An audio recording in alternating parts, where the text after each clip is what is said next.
Friends नमस्कार। आपण मानकु मोर channel Indian flavour को बहुत बहुत स्वागत जनाऊँगी।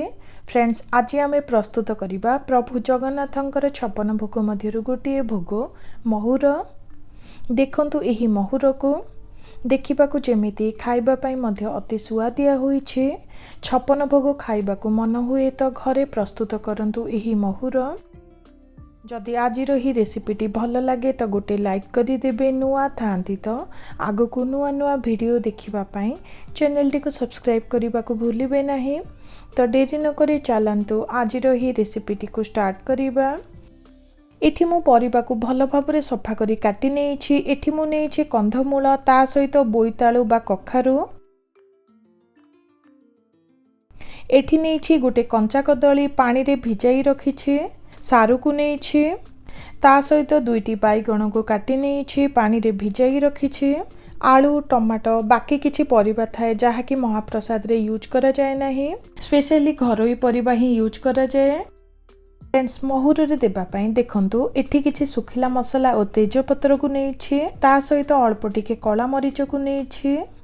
एठी देखंतु हाफ इंच हेबो अदा को नेछि ता सहित 2 चम्मच हेबो धनिया को नेछि।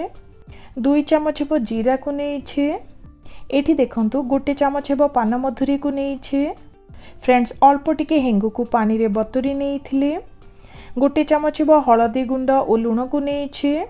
फुटण पई अल्प टिके सोरिष और जीरा ता सहित देखंतु मिठा पई एठी मु 1 चम्मच हेबो गुड़ को नेछि ता सहित 2 चम्मच हेबो घी। एठी देखंतु किछि फ्रेश नडिया कोर को नेछि। 1 कप हेबो कला चना को भल भाव बतुरी नेछि। फ्रेंड्स महाप्रसाद रे नाड़ी बड़ी को यूज करा जाए। जेहेतु नाड़ी बड़ी नाई एठी मो बिरी बड़ी को हल्का टिके घी रे भाजी नेछि। प्रथमे गोटे पात्र रे जीरा पान मोहरी धनिया कला मरीच और बाकी सुखिला मसला को देई दबा।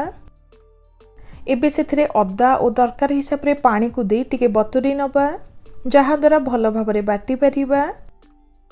देखंतु भल भाव रे चिकन करी बाटी नेछि। महुर पई मसलाटी आमर रेडी हे गला। फ्रेंड्स एठी गोटे कड़े को नेछि दरकार हिसाब रे एठी मु 3 ग्लास हेबो पानी को देउछि।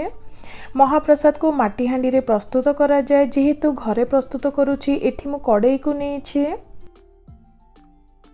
किछि समय परे देखंतु पानी फुटिबा को स्टार्ट कलानी। एबे सेथिरे चना अल्प टिके हळदी गुंड लूण को देई दबा ता सहित बाकी परिबा सब को देई दबा।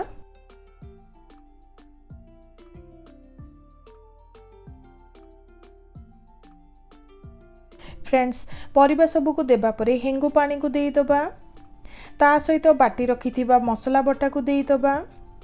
स्वाद पई एठी मु अल्प टिके गुड़ को देउछि ता सहित जीरा और सोरिष को देई दबा। स्वाद पई प्राय 1 रु 2 चम्मच हेबो घी को देई एबे भल भाव रे सब को मिसाई नबा। फ्रेंड्स एबे कवर करी नै प्राय 5 रु 10 मिनिट पई रांधी नेउछि। प्राय 10 मिनिट पई रांधी नेछि। परिबा हल्का सिजी आसिलानी। एबे सेथिरे नडिया कोर को देई दबा। नडिया कोर को देला परे पुणी थरे कवर करी नै 4 रु 5 मिनिट पई रांधी नबा।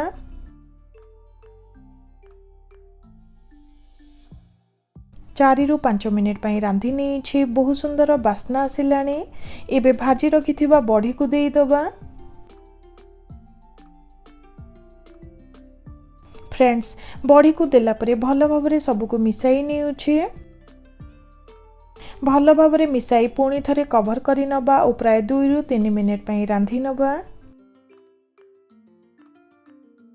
तो फ्रेंड्स देखंतु प्राय 2 रु 3 मिनिट पई रांधी नेली। वर्तमान हमर महुर रेडी हे गला। बहुत सुंदर बास्ना आसिलानी।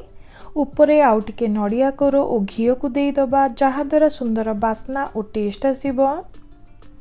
देखंतु खूब कम समय रे रेडी हे गला महुर। जेते चेष्टा कले मध्य महाप्रसाद परी केबे मध्य टेस्ट आसीबो नाही। गोटे मात्र प्रयास करिछि। आशा करूछि आपण माननकु आजिर ही रेसिपीटी भल लागिबो।